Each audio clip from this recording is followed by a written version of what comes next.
Nobody's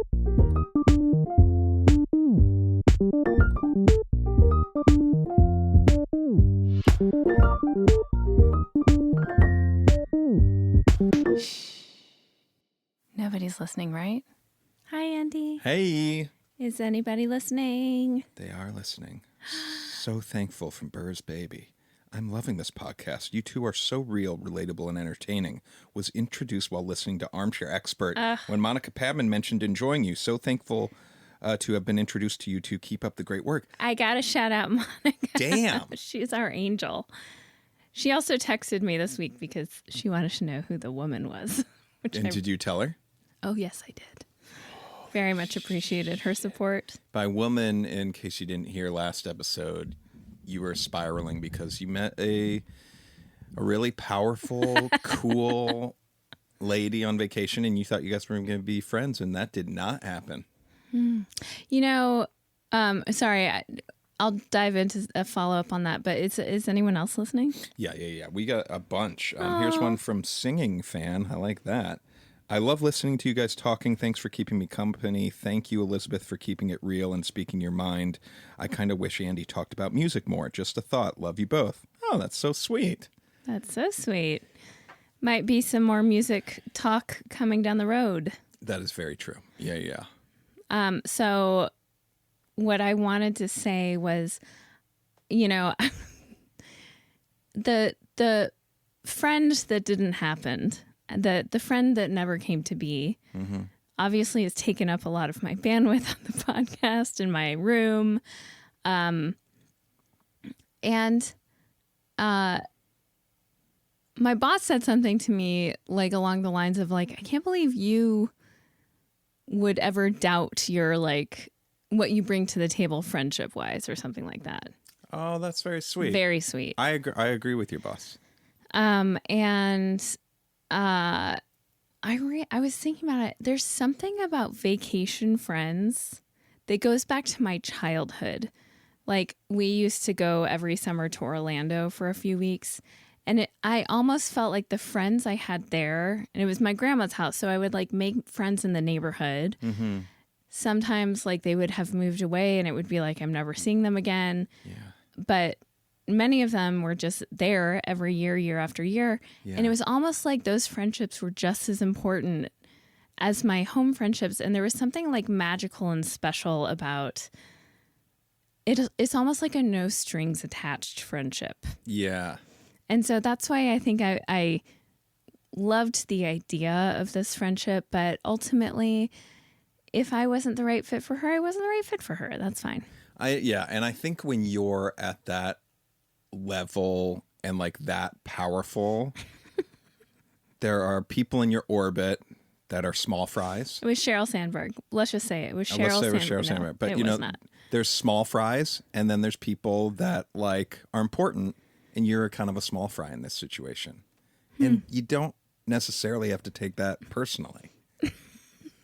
Would you say I'm a small but mighty fry? Sure, hey, I mean, listen, you just went on it. You just went on a tangent to like make me, Andy, I just want to point this out. Yeah. That little tangent you did, it's funny because it's like making me feel bad, and which I don't need to. It's ridiculous. I just want to point out something you do though sometimes. Okay. And it's, I think, especially dicey to do it on the podcast. You will do something like that, but never quantify it with an I'm just kidding, or so it honestly can read as you just being kind of cruel for cruelty's sake. And I think you should, that's something you should look at. I hear that loud and clear. I feel like it was, gosh, and maybe you're right. I thought it was pretty obvious. I was just teasing you because of the situation. This is what I'm saying is you think it's obvious. But it's not always obvious to everyone. So what you're potentially saying is like people are sliding into your DMs and are like, you need to get out of this situation. No one's saying I need to bounce, but I'm just pointing it out. Okay, fair enough. So today is the 4th of July. Are you hot? I'm going to turn the AC on. I'm getting hot. Yeah, it's warm. Hot 4th. Challenging to celebrate the country right now. We have our 2 little American flags out there. don't you fucking hate how the bad people have usurped our flag? Like, You mean the Patriots? Those that love our country? I hate that, like, I walk outside now and I see these two little flags are out there as decoration, and I'm like, it's like triggering. It is crazy, and it's really sad too, because it's a shame that we aren't proud of our country. It is a shame, And but here we are. Here we are. Women don't have rights. A 10-year-old has to go to another state to get an abortion after getting raped.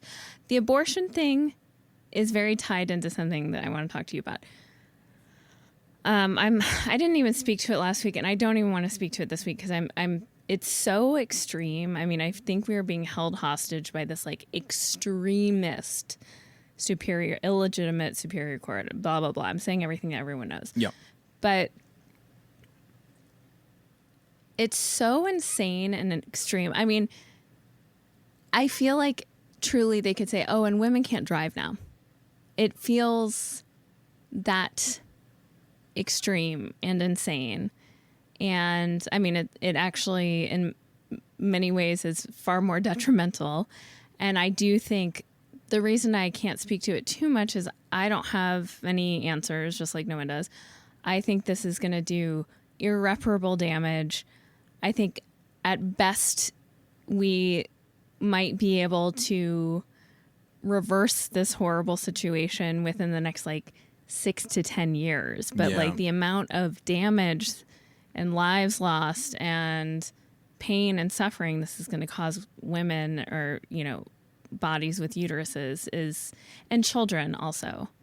And it always feels like it always boils down to this need to control women and children's bodies in a way. And I'm linking this to, you and I watched a documentary recently that like really upset you. The polygamist Yes. The Mormon stuff. The polygamous Mormon stuff, it was all about what's the family name? Warren Jeffs. Yeah. And it was, Terry in our room was like, it's called like Keep Sweet and Calm Down or something like that. Something like that. But it's called Keep Sweet. I think it's just called Keep Sweet or something There's like that. There's something after that, but yeah, it's Keep Sweet and Shut the Fuck Up or something like that. Yeah. Yeah. But it made me think about like, right now this country feels like it's being controlled by a small minority of like far right conservative Christian values. And I just read this book about the rise of Hitler, like when a small minority has so much power, like very scary times of what could happen. And we're watching it happen. Yeah. In this documentary, and it's all about the cult that is polygamous Mormonism. You have studied cults, like in college you studied cults, and I think we've mentioned this in the past. Your favorite professor was one of the few people to have infiltrated the Heaven's Gate cult. Yeah. And he was with them for like a year. Maybe even more than that. Yeah. And one of his colleagues that went with him joined the cult. Like that infiltrated it with him. Oh my God. Yeah. And it's why I became a sociology major. I was kind of adrift in college, didn't know what kind of major, and then these classes were all sociology classes really spoke to me, and so I was super into it. And watching this documentary brought back a lot of this stuff. And there's another character in this documentary, not Warren Jeffs. Maybe it's like Jessup or something. There's another character that I can remember learning a lot about. He was like one of Warren Jeffs' right-hand men. I think in some ways he was a bigger character on a different world. He's like the Goebbels of Hitler. I don't know. And so, but the point I'm trying to make is this like attack on women's rights, or not attack, completely stripping women of all their rights, always boils down to like what feels like rape culture to me. And I know that's not exactly accurate, but like, and then watching that documentary and thinking about all organized religion it feels like whether it was established for this reason or not, ultimately at some point in time, some guy gets so much power in it, and this is across the board: Christians, Catholics, Protestants, Mormons, like across the board this happens. Yeah. And it's just about this guy wanting to fuck anything he wants, children, women, and have no consequence.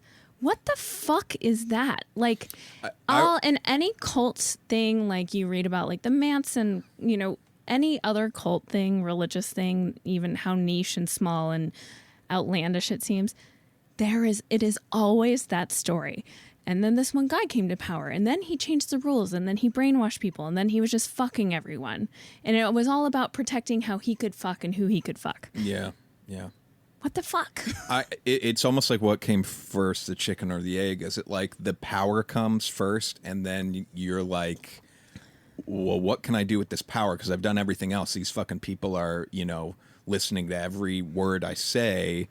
Can I start fucking all these people? Like, I don't know if it's that or if that was the intention the whole time. Do you know what I mean? It's all messed up. But it makes me sad for men. Like, it makes men just seem so fucking weak that like, and I mean, take it even outside of cults, like the Harvey Weinstein, whatever, like men who just, that's what you're doing with the power. Like, is your sex drive like so overwhelming? Like, as a man, is your sex drive so overwhelming to you that that's like driving you always and forever? I'm just so perplexed by it. I don't know. I mean, I know you can't speak to I'm not comparing you to Warren Jeffs, who was a child rapist, and but thanks for putting me in that same group of people. Do you know what I'm saying? Like, no. As a man, yeah. do you contemplate that also? Are you like, why are all these men needing, like, having to hurt so many people and get all of this power just so they can fuck everything? No, well, I think that's one of the reasons I got so upset watching that documentary, is because it is sort of infuriating that is the story over and over. And then, people say, oh, it's just cults. It's like, no, it's not cults. It happens in mainstream religion. And here we are in politics. I mean, it's like, yeah, feels very much the same. How many politicians have the scandalous story as well? And right now, that's what it feels like right now, is like all of these politicians who are voting for these Supreme Court justices, like, they have all bought women abortions and, are the people that they're preaching to. I mean, and so many of the like evangelical Christian leaders have been caught having had extramarital affairs, like having been pedophiles, having been, and it's just, and then it also links to, some of the Christian people I know and like follow and respect, but ultimately they believe in a wrathful God who, if you don't do as he says, will bring suffering to you. Yeah. That's what they believe. Yeah. That's the Christian God, is that. Yeah. Also, even if you, by the way, I ranted about this before, but if you're born into a Muslim family, he also is going to bring suffering upon you just because of your circumstance. Like, it's so fucking insane. But it's also exactly the patriarchy. This man, if you don't do as he says, no matter how confusing or whatever it is, or like it doesn't make sense to you or it doesn't seem kind, if you don't do that, he's going to bring pain and suffering to you, and you deserve it. Yeah. So the narrative of the Christian entire thing is like rape culture. I'm going back to this patriarchal, man is dominant, he gets to have his way with you no matter what culture. And now I feel like our country is like steeped in it. It's very upsetting. Yeah, there's something scary happening. Yeah. All that being said. Oh. Are you about to give us some hope? I'll give you a little hope. Okay. It is Independence Day. And there is as gloomy as it is, and especially horrible for women right now. So I'm making like a huge caveat here. This is good. This is like making lemonade out of horrible lemons. We do still live in a country that at least no one's like silencing people on social media. At least there still is Free media. shitty Fox News on the airwaves and CNN on the airwaves. Like at least yeah, once we're being policed and like at that least way, right, then... and we're very lucky in that regard around the world. You know, there's many other places around the world where no one would even have a voice to be able to be complaining about this stuff. I do want to say, you started with Fox News, and I know you're making a point. Like, we have a diverse thing, but I would love it if there were no Fox News. I know, but the beauty of America is that Fox News could exist. I hate Fox News. I wish Fox News didn't exist. But the beauty is that it can exist, and there's not a government trying to shut it down, that there's not a government trying to shut CNN down. Like, that is a great thing about America. So, because the problem is, if there's someone saying Fox News can't exist, then we're not. Let me ask you, though, like, how, I know Fox News wouldn't do this, but let's say one of those other crazy networks, OAN or whatever, became as big as Fox News, let's pretend, like had the same viewership and started literally presenting, I mean, as they already do, they present news that's not real, that's skewed, whatever. Right. But broke the story that Biden was murdered and broke, like, fully showing footage that's been doctored and whatever. Does then the government have the right to? Yeah, I wonder what the, like, broadcast laws are in that regard. Yeah. Like, of deliberately inciting violence, that's probably illegal, I would assume. I mean, but Fox does that all the time. Yeah, but it is... It really does. I know, but I think that I'm not disagreeing with that at all, Yeah. but I don't know enough that, like, if they've crossed any boundaries there. And I think the problem with this, as hard as this is to hear, that there's people on the right that would say the exact same thing about CNN and MSNBC on different types of issues. So it is really tricky. And the other thing, is that, like, we've also gotten accustomed to this news that is really just entertainment at this point. Yeah. And we also watch news where it's like, you know, the first 5 minutes you have insert anchor, fucking piece of shit Tucker Carlson, whoever it is, even Anderson Cooper, let's just say. You have your figure, right? And then 10 minutes into the show, they bring on the 5 pundits, right? That are all basically... Maybe there's one token one that goes against the issue, but they're all pretty much for the same issue, just telling us how to think about the issue, which didn't used to be the case. There used to just be an Anderson Cooper that was reporting the news, right? Now we get the opinion. It's opinion pieces. Already baked into how we're digesting the news, which is, that's just where we're at now. And yeah, it divides us. I just do want to say, though, Andy, yeah, just to be careful of both sidesing it so equally. Because one side, like, I'm not disagreeing with the opinion part of it and stuff, but I will say like, how do I put this? The both sides argument of, like, sure, there are plenty of far right Republicans who think liberals are even worse than liberals think Republicans are. Yes. But it's not based in reality. Like, one side is feeding and is surviving on being fed propaganda that is way, way outside of actually the truth of what's happening. And the other side, like you might argue, there is propaganda also, but it's not equal to compare them. It really isn't. And you can say people think it is or whatever. Yeah. Well, that's what I'm saying. I'm saying that we live in the system is now it's cultivating that, right? It is dividing us more and more, in which it does have those people think the same thing that we think of them. I totally hear your point about It's just if you're not going fair facts, to facts. it's just not fair to both sides. Like the New York Times did an art, like just posted an op-ed that's so stupid. That's like, well, as a woman, I know one thing: both Democrats and Republicans hate women. Okay, fuck you. You cannot both sides this right in this moment in time. That Democrats and Republicans hate women and put them both in the same boat of that. You cannot do that. Republicans have over decades just made women secondhand citizens in a like calculated, evil, step-by-step way. You cannot both sides it. And I don't know that, I mean, do you agree with that? No, I agree with that. That, to me, having not read the article, almost sounds like an editor putting a shitty byline on it to get people to click through. Like, where did you read the article, the No. opinion piece?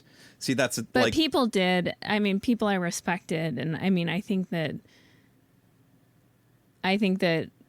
yes, it's clickbaity. But if there was a smart woman, I'm just paying an example, and I'm not trying to be like fight you on any of this. Yeah, it gets old. But I'm saying like, but if there was like a smart woman that you really looked up to that wrote a piece that was like, this is all the facts that you know already. This has been on the agenda of the Republicans for X amount of years, and this and this, and the history of how the church has played a role and all that funding and everything, right? But then there was also a part like, and this is how the Democrats have not helped the situation at all.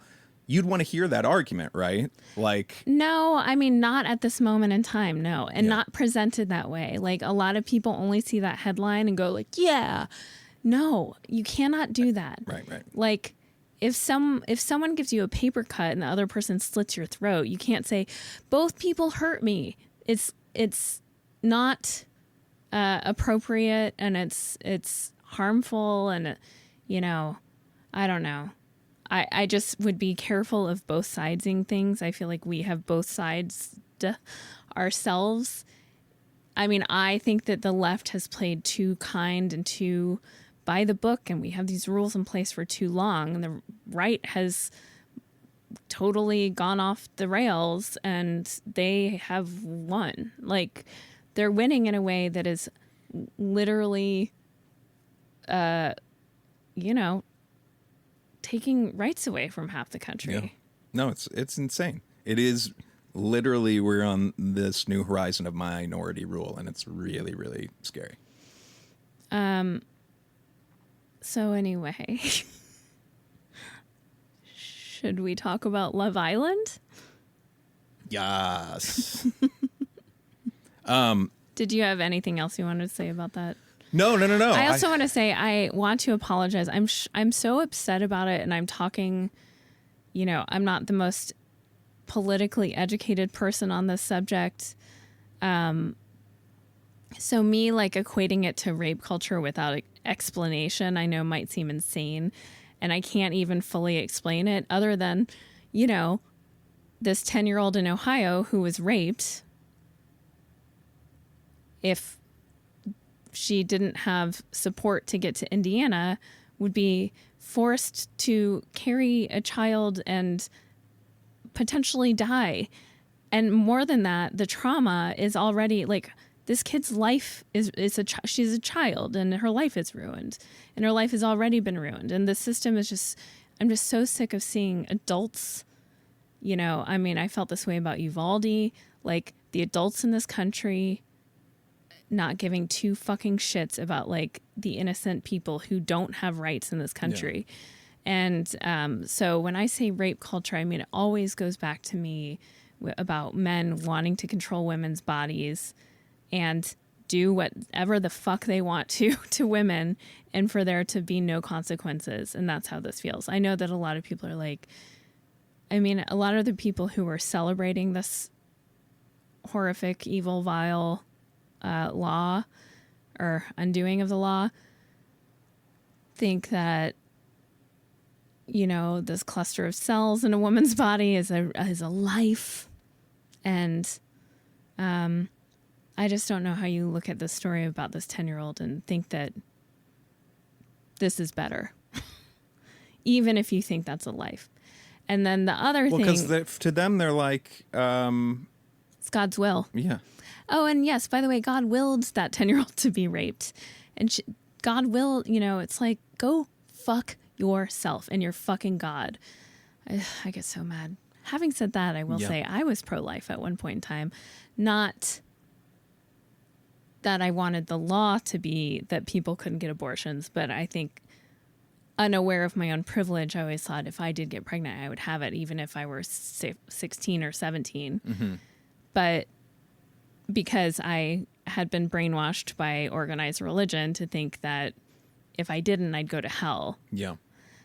But even that's really fucked up. I mean, obviously, as a 16-year-old. And so I want to say I do understand where the mindset is coming from, but it took very little for me to unravel. Like on this issue, Yeah. it took very little for me to unravel it and see it for what it was. But it is like it is such what's so scary, especially for women, is like this particular issue, abortion, is such a like perfect political issue, right? For one group to latch onto, the Republicans in this case, right? Mm-hmm. Because it is one of those things. It's just such a hot issue, and at the end of it, the argument is like you're killing kids. Right? It's the same reason that I read this really interesting article about DeSantis's rise, sort of, and how especially people like us on the left are looking at him and like, God, how are you making these crazy moves? Like, fuck masks, let the people die, like the don't say gay bill in schools, like just like being wild, right? And I think I know how, though. Well, the interesting thing, I think it was a New Yorker article, was like, even though, let's say most people don't even like share his views, they are his views, seemingly, it seems like. And one, he's getting like crazy press for all of this, which was really interesting to me, where the journalist was saying, like, if you interview people around the country that are like, who do you think could go up against Trump? DeSantis is the first name. And the journalist was pointing out how crazy that is, that like a Florida governor has name recognition around the country. So there's that aspect. But then the other thing is like with like the don't say gay stuff, there is like one of the talking points is, the Democrats are grooming kids, right? Yes. And again, it's similar to the abortion thing. It's like end of argument. Like it's this absurd thing that Democrats are grooming kids, that it's such an absurd argument that Democrats can't even like have a rebuttal for it because it's absurd. This is what I was saying about not both sidesing it. Yeah. Is that one side has lost touch with the plot and reality. Like you cannot argue with someone who is so illogical and so irrational. Right. So you cannot both sides it, because the left does not have such a large, I'm sure that there are insane arguments from the left, but like it hasn't taken hold in a mainstream way on the left, where they have completely lost touch with reality. Whereas on the right, the QAnon. So DeSantis very much is Warren Jeffs to me. You can get away with pretty much anything if you convince people that this God that they believe in and that basically controls your fate wants it to be this way. And they can spin anything. They can say, you know what, God wanted those kids in Uvalde to be shot because their parents came here illegally. Right. God wanted, it's back in the HIV era, like, oh, God wanted all of those gay men to die because they were sinning. Right. God wants this, in school. God doesn't want gay people. So, like you can get away with anything. And that's why I'm so scared of, like, the thing that scares me most about this country is that organized religion, Christianity, and like evangelical Christianity seems to be, the separation between church and state is not there anymore at all. We never separated enough from it. Like we were talking about yesterday at the party about how like the Pledge of Allegiance still has God in it. There's God everywhere in our stuff. And now it feels like not only is it connected, but the church is in charge. And it's an extreme church. Mm-hmm. And it's a cult. Like, watching that Keep Sweet and whatever documentary, I'm like, we're all part of this cult, and people can get away with anything. In that cult, Warren Jeffs had married 75 women or whatever. I mean, he was raping children. Yeah. And with his wives standing around him accepting it, because raping and marrying, I'm putting in quotes, children. Yeah. Because they had been so brainwashed to think that this is what God wanted. Yeah, and so you literally can do anything. He could have prophet. sacrificed someone. Yeah. So, yeah. Anyway, I'm terrified about this the religious right now ultimately being in control, and DeSantis is a perfect example of that. And I do think, and just so we both reiterate the point. I think you have a great point as to the both sidesing it. All I'm saying is that I'm acknowledging that is what's going on both sides, right? That I totally agree with you when it comes to values and facts and all that stuff. I'm just saying that I'm acknowledging that there are all those people listening to DeSantis and being like, yeah, all Democrats want to pass legislation that's going to be grooming children and stuff like that. Like, that's what I'm saying. And what's really shitty about it is that social media and media news is like pouring so much gasoline on this division, and fucking social media. We only see what we want to see. The extreme and the and the clickbaity of all of it. It's just it is such a problem that it will be interesting to see if there's a way to course correct out of it at all. And I'm very excited to move to Canada. No, could we get a Canada hookup, you think? I don't know.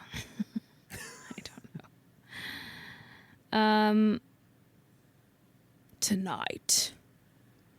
Yeah. Love Island. Let's move on to Love Island, because that's a joyful topic. It is a very joyful topic in our lives. In some ways, I feel like we've really missed out most of our lives on reality TV, because you never got into the Real Housewives or anything, so that was never on my radar. What else? I feel like we've missed out on all of this stuff. And then Bachelor. We never got into any of that stuff. But then we were we like Selling Sunset. And now, or not now, the last 3 summers. Yeah. I've gotten hooked on Love Island UK. And it is just a whole summer long roller coaster, daily roller coaster. Mm-hmm.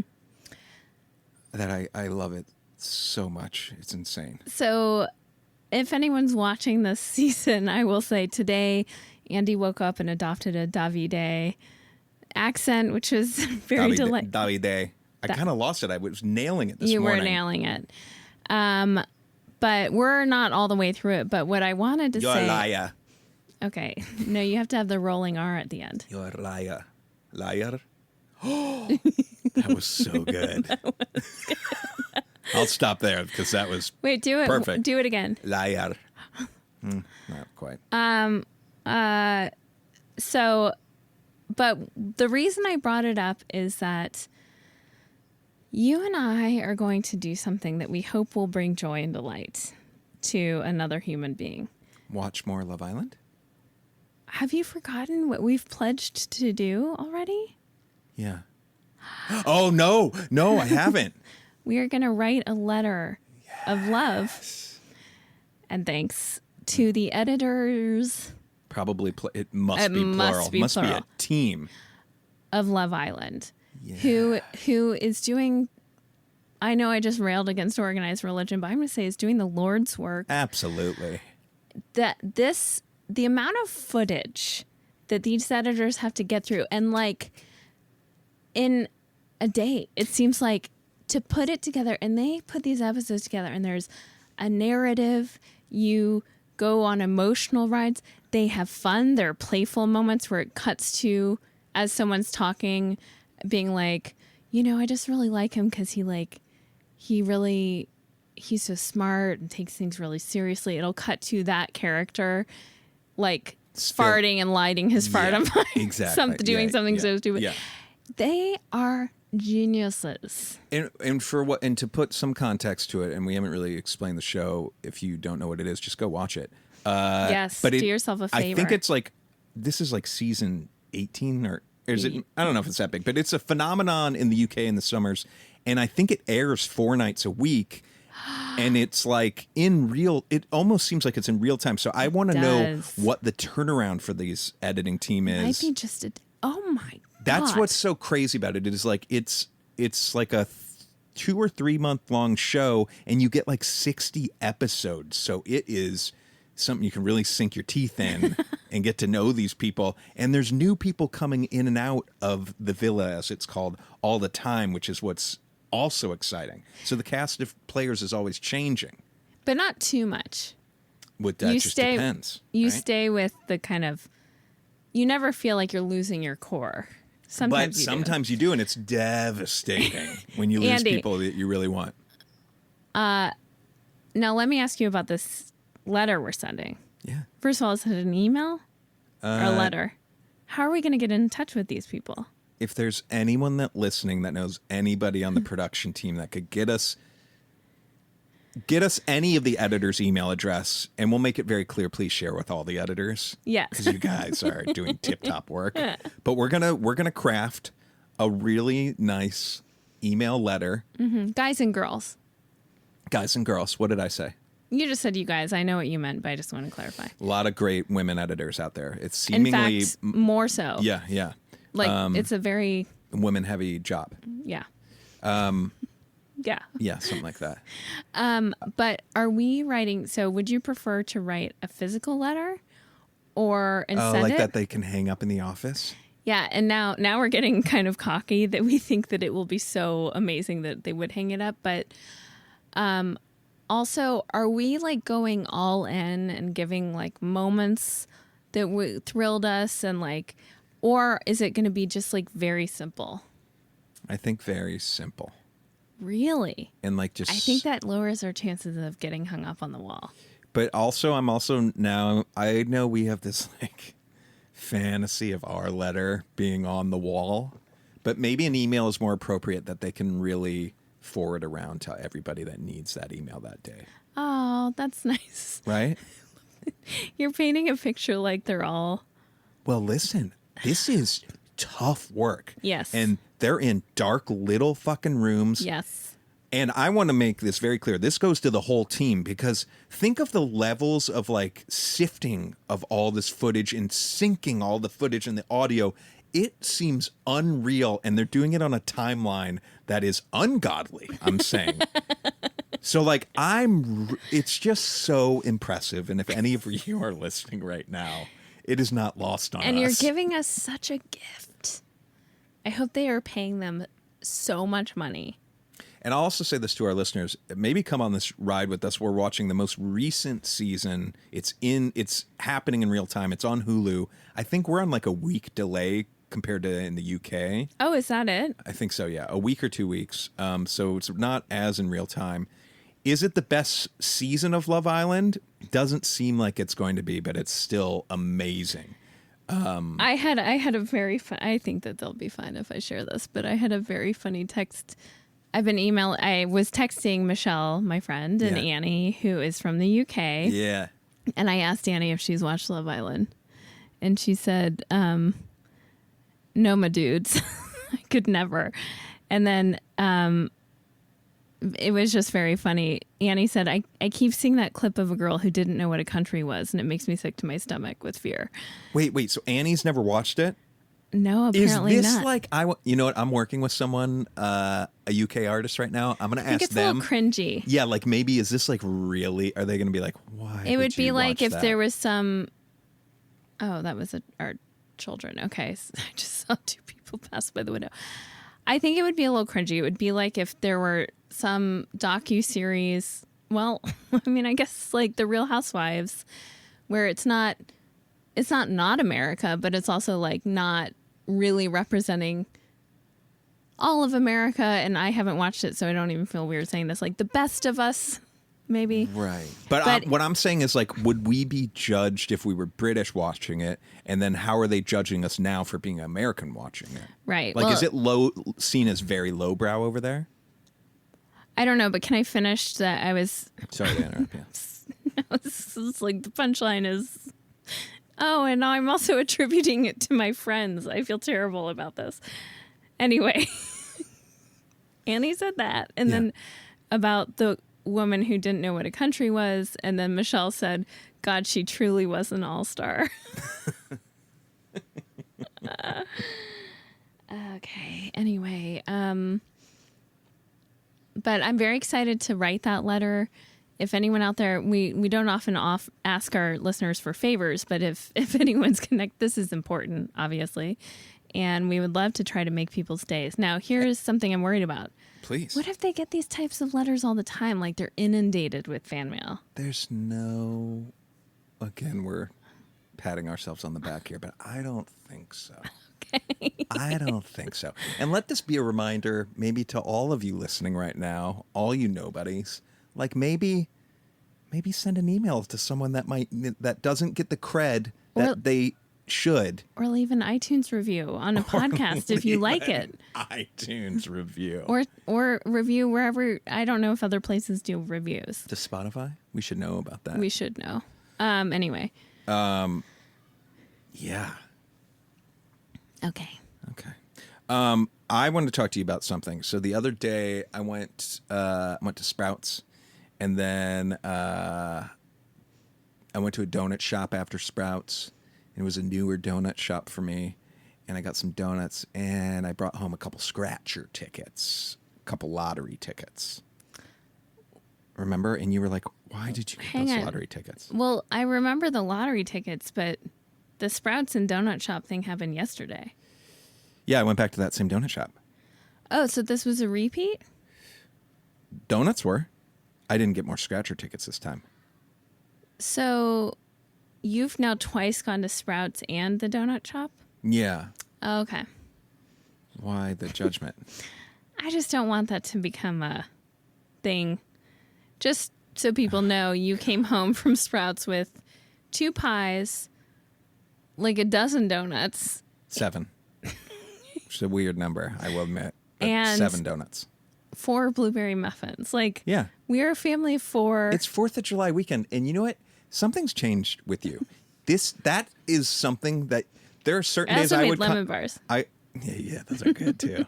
But that is something that, like, there's other times in your life where you would have been so stoked that I came back from Sprouts with 4 blueberry muffins, 7 donuts, and 2 cherry pie and a pumpkin pie. Like, that was so out of character yesterday that I noted it. I was like, that's weird. I was coming in like all high on my horse, like everyone's going to be so stoked at this. And you were just like, why? And I'm getting a lot of that judgment. Today at Target, we walked by and they had a box of Doritos with like individual ones. Mm-hmm. And our daughter loves Doritos. Yes. And they're in camp times, fun times. So I'm like, maybe we get these for camp. Yeah. You know what she said? Dad, that's a whole huge box. And I looked at her and I was like, are you like, yeah, but they're individual bags in there. And she's like, yeah, but it's such a big box. And I was like, okay. And I just kept walking. Like, all right. Where would we have put that box? I don't know. Maybe it's okay that you worry about it, but our 8-year-old doesn't need to worry about that. Our 8-year-old just needs to get those Doritos. What is wrong with you? You're setting a poor example. That's all I'm saying. For, as you like to call it, pleasure. Right? Oh, that's true. But look, I would be thrilled with the muffins. I'd be thrilled with the donuts. I would have been thrilled with the pies. But everything all at once is excessive and wasteful. No, it's not, because it's 4th of July weekend. Okay. And we're getting through everything except maybe a muffin. That I already threw away. Okay, fair enough. And that I threw away a donut. Not the strawberry one. You did? Yeah. Why? Those were good donuts. Like, I like that donut shop. Because we're 2 days in now. No, we got them yesterday. It was stale. Okay. It was stale. Was it 2 hours ago that I ate that other donut and I looked you dead in the eyes and I said, wow, this is good. I did. That just happened. But we have 2 pies and lemon bars. Do you see? It's 4th of July weekend. It is a holiday weekend. It's a 3-day weekend. I didn't do anything wrong here. I didn't. Okay. Okay, anyways. So this is such a sidetrack. Anyways, another reason you were upset about this donut store is I bought some lottery scratcher honestly, tickets. I don't want to talk about the lottery tickets. I do. You don't even know the half about the lottery tickets. Okay. Oh God, this is really frustrating. I'm being censored about lottery tickets and donuts. It feels weird. Okay. So the first time I went to this donut shop, it's not my normal donut shop, I kind of got swept up in the lottery ticket of it all. And a lot of donut shops known for their lottery tickets in California. That's a thing, right? Is it? Oh, yeah. Okay. Thanks for never noticing. Is this your donut shop now? Yeah, that comment came from every independent donut shop owner in California. I was speaking on their behalf. Okay. Okay. I was also speaking on behalf of the California Lotto as well just now. Okay. But I kind of got swept up in this donut shop because they do a fun thing where they just plaster the walls in winning instant tickets. Oh. And by amount that people won. And then they have posters up of other big wins that have happened. And How big is like a big win over there? for scratchers, I would say like there were a ton of like $500 ones like for scratcher tickets. And then they had some And bigger you like said $15,000 wins and stuff You like that said by too. amount? Yeah. So if there's a new one that's, let's say, $400, are they taking everything off the wall and moving it over a slot? Great question. Maybe, but they also do it by ticket type. So everything's like almost like the Home Edit had decided how to put these lottery tickets on the wall. Wow. Like they're all in like cut by color and stuff like that. Anyways, I kind of got swept up on it. It's a cash only place, so I had changed the hand cash back to you, and then right behind me that lottery ticket machine was calling my name, and just the way the machine worked, it worked so well that I spent my entire $5, and I got two $2 scratchers and one just like lottery ticket for like a Wednesday drawing. And you were so disappointed, and I get it. I understand. Fast forward a couple days, I go to fill up my gas. And this is after you had like shown your disappointment in the lottery tickets. And if anyone's wondering, we didn't win anything. I just want to be clear. My disappointment is just like, and I think I'm a hypocrite because in the past I've enjoyed playing the lottery, but like to me, it really is, you might as well just throw your money away. Yeah. So go ahead. So I hear that I get uncomfortable gambling too. Like when we go to Vegas, we're like, we know we're throwing this money away. This is fun money. Like this this is our entertainment fund. Exactly. Know that you're gonna throw It's like away. buying tickets to a show. You typically win big in Vegas, though, which is infuriating. I do, yeah. Infuriating. Anyways, so I went to get gas, and I'm getting gas, and then I'm walking in. I notice as soon as I pull up, though, there's like one of those, those Mercedes G wagons. Mm-hmm. Do you know what a G wagon is? Yes, They're like the boxy SUVs. Yeah.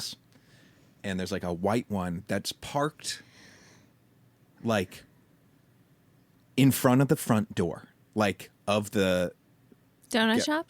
of the gas station. Oh, now you're convenience the store. gas station. Okay. Like up the ramp to like it's going into the front door. no, more like parallel parked. Oh wow. So then so you would open the shotgun side, the passenger side, you would open that up, you would be on the sidewalk right in front of the front door. Wow. Like just parked in a way that's like you don't park right there. Yes. Like that is off bounds. Mm-hmm. So I was like, that's weird. You got to walk around the car to get in the door. And there's a dude in there going to town with the lottery. Oh wow. And it was so fascinating. At a machine or with a teller? With the teller, but next to the teller, there was like a barcode reader where you could see if you won. Mm-hmm. This guy's just buying like huge scratcher tickets. Each one of them cost $20. And, you know, there's so much to be done on those scratcher tickets, Oh, yeah, right? it takes time. Right. But you can also just scratch off like one little part. I watched him, one little part, and then he would go over to the barcode so you're thing. not even getting the thrill of scratching it, which is the whole... See, in a scratcher ticket scenario, I understand like giving those as gifts or something. Sure, kind of fun. It's kind of fun. Sure. But he's skipping the dopamine, or I guess he's getting straight to the dopamine. He's getting straight to the dance.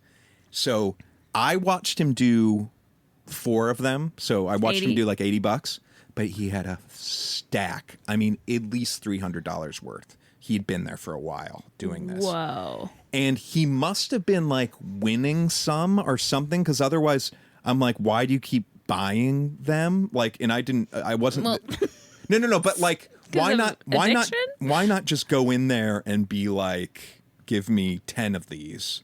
And then I guess if you want to keep going, but he was like buying them one at a time, sort of.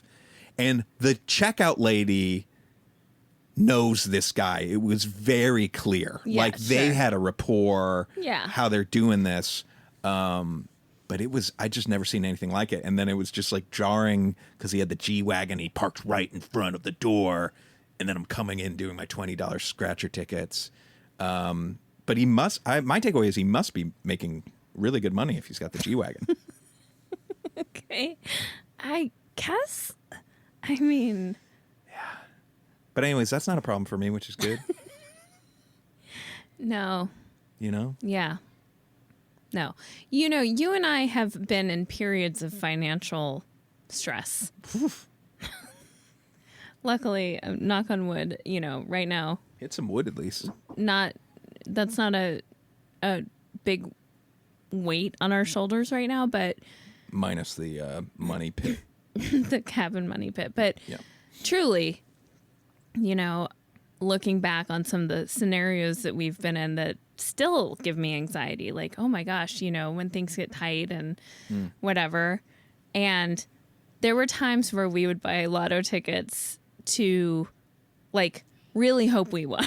Oh, that's and I think that almost my disdain for it now is because that association is not a pleasant one. No. And and it does make me sad. I mean, anytime we go to Vegas, you see people who there is a sense of desperation, like they need this, and really knowing that 99% of the time they're just throwing more money away. And like, I don't want to, you know, that guy seems like he's doing well. He's got the G-Wagon or whatever, but like, maybe he's not, you know, seeing people buying lottery tickets and scratching them where it seems like it's out of desperation is a bummer. But I think this is just a bummer to me because this guy has a gambling addiction. Clearly. Yes. This wasn't fun. He was scratching the one little thing off so he could read it on the barcode. Right. Like, this was not fun. This was a thing that he pulled up to the front door to like and jumped out of his car to do. Yes. Yeah. So yeah. There's the desperation type of gambling. And not then good. there's just the sheer addiction. Which is like, that would be a shitty addiction to have. Yeah. None of them seem awesome. Addictions? Yeah. Yeah. Tough stuff. Tough stuff. Okay. When you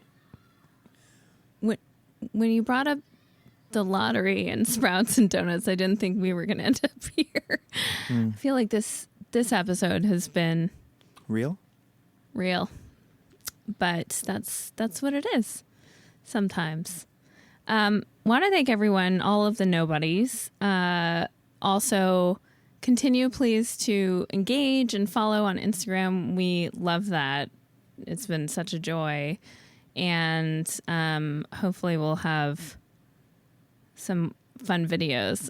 Andy's been making all the videos that we put up there, and I have to say, Andy, you have such a knack for it. It's fun. Anytime you send it to me, it delights me. And last time you sent it to me, I was in my writer's room, And I was like smiling and laughing at it so much they were like, "What's going on over there?" And then I shared it with them, and they were like, "Oh, okay." But because I think without context, it's a little confusing. Sure. But Yeah. anyway, I delight in them, so thanks. thank you for that. And we'll be back next week. Great. All right, good night. Good night.